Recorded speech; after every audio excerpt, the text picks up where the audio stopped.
Sage today called for England's June the 21st Freedom Day to be delayed by a few weeks. Who is Sage? Every time I've seen somebody being interviewed by Sage, they do not instill me with any kind of confidence at all. I tell you what, let's slip past all this and go to our guest today. Dr. Panchina, welcome back to the program, my friend, who's a virologist, and he has been on the show from time to time. What do you think about, first of all, we're going to talk about the vaccine passport. It's been scrapped, thank goodness. I could never see it happening anyway. What do you think about this possibility of scrapping what we're now calling Freedom Day, sir? I like your expression, Freedom Day. I think what we need to do between now and, as you call it, 21st of June, Freedom Day, is set up a very urgent task force, because we can do what we can do. And what we can do is protect a lot of people with vaccines. And even a one-dose vaccine will protect, and then going forward, we can cover up and give them the second dose. So why are we having... Sorry, sir. Why are we having so many people? Well, I don't know if it's so many really, but it's a very vociferous minority, I hope, going on about how terrible the vaccine is. It could give you a blood clot. The other one could do something else to you. Why are we doing this? I wish I knew. And it amazes me that people have got spare energy to scare other people. And they make fabulous little clips, which then look so authentic, and then distribute them on Facebook and WhatsApp and so on, and really worry them. And I wish I knew, because these people are just worrying other fellow human beings unnecessarily. It's almost criminal.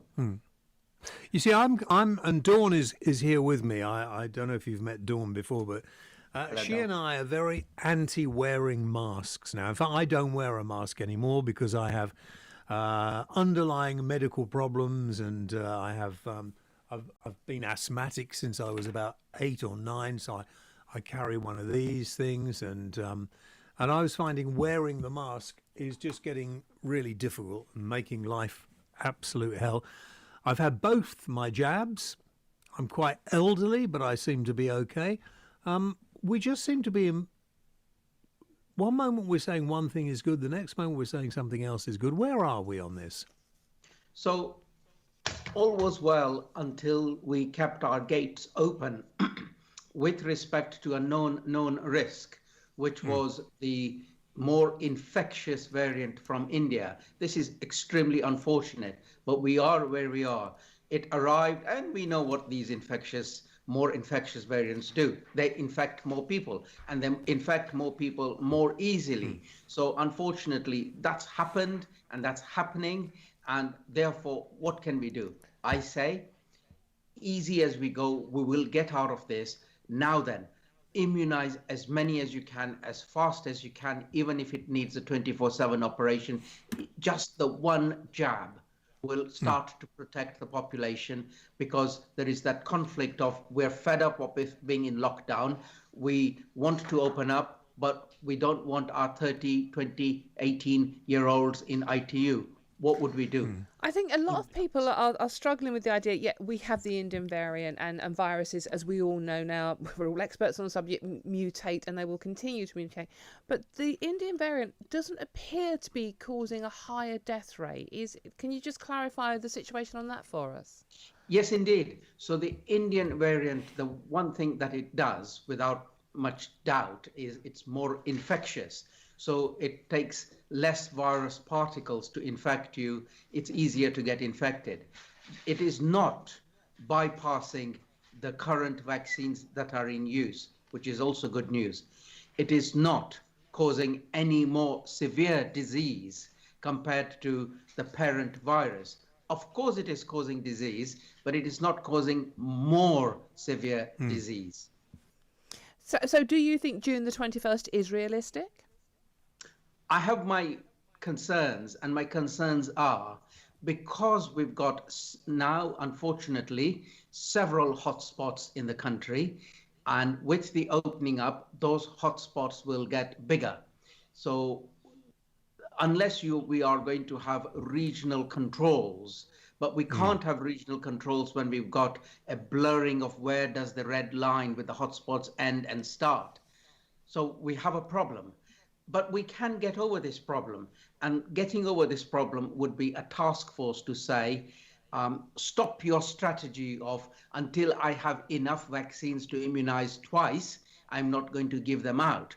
I would say change that strategy and say even the one vaccine will start to protect the population and do that. And Wales have done that, and they've done that very successfully. Professor Ravi Gupta, who sits on something called NervTag, Yes. he's claiming that he thinks the third wave has already begun. What do you think about that? Well, he's seeing, as I do every day, the upward trajectory of case numbers. But that upward trajectory can be stopped. And one way to stop it is go easy between now and when you have been immunized. That way you become protected and less infectious. Because we need to learn and understand that the vaccine does several things. One, it protects you from severe illness. Two, you're less infectious once you have been immunized. And three, this is the one that I'm really interested in, is that if a more severe disease-causing variant were to arise, my belief is that the current vaccines would protect and prevent that from taking hold. So it's another reason to double up on immunizing many people as fast as possible. Can I just ask, I mean, England is currently running below SAGE's best case scenario for hospitalisations at the moment, following the restriction of relaxations. We've got, as of the 28th of May, we had 743 COVID patients in hospital, which is lower than any of their original scenarios. Do you think SAGE could be a bit more responsible with the language they use and the third wave, and their own predictions are not being lived up to again? Do they have a responsibility to be a bit more careful with the language they use? Everyone, all of us, needs to be very careful with our narratives, especially people in senior positions of influence. And our population is fed up of being scared. And because when you keep on scaring people, eventually they stop listening to you as well.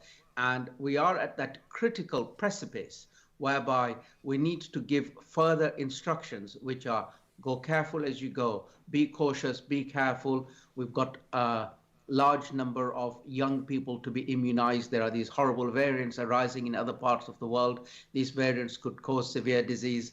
Therefore, get immunized, be careful, go easy. Those messages will be lost if we keep on scaring people. We shouldn't scare people. We should advise, inform, and take them with us. Yeah, absolutely. I could not agree more on that one. And how do you feel? I have to ask this one. There's a talk today about people that work for the National Health Service being compulsory to have a vaccination, almost by law to be vaccinated. Do you think that would be a good thing? Sharp intake of breath, you noticed? Yes, I know. That's why I asked the question. I am very much in favor of protection, prevention, and vaccines save lives. And when we had the MMR crisis, I was the foot soldier who worked with parents who were concerned about immunizing their children. And having talked to the parents and taken them with me by advising, informing them, educating them, reassuring them, taking their fears away, they voluntarily took the vaccine. And I would like healthcare workers who should know better. They know the stuff, they should know better, and they should know that if they are managing vulnerable patients, they ought not to be infected, infectious, and infect their patients. And therefore, hopefully, we can persuade them all to take the vaccines. I'm very much against coercive, forceful immunization of people. I hope that gently does it, educate, inform, advise would take them along. Yeah, absolutely. Yeah. I mean, because you're going to if you try to enforce it, you're going to push people the other way, which is going to have a complete opposite effect of what we all want and need at the moment. Well, indeed. But I would and be... then we get resentment as well. Yeah, I would be very interested to know why somebody working for the NHS would not want to have the vaccine. What had got to them to make them think it wasn't a good idea? Again, I think, and so I, I do a lot of this work, by the way. So it is amazing, even amongst healthcare staff, the wrong information that they are harboring in the recesses of their brain. So, with respect to the seasonal influenza vaccine, it's amazing. I have to tell them things like, how can it give you flu? It's a killed vaccine. It's bits and pieces of the seasonal flu virus. Come on. What you suffered was a immune response to your flu vaccine. It didn't give you flu. But if you get the real flu, it will flatten you. So those conversations I even have with healthcare workers, senior people too. It does surprise me that there is reluctance amongst some. Majority of healthcare workers will take the vaccine willingly because we know it saves lives. All right. Absolutely. Doctor, thank you very much indeed for your time. Always a pleasure to talk to you, Dr. Bharat Pankania, who is a virologist and I think speaks a lot of sense. We've had him on the program many times.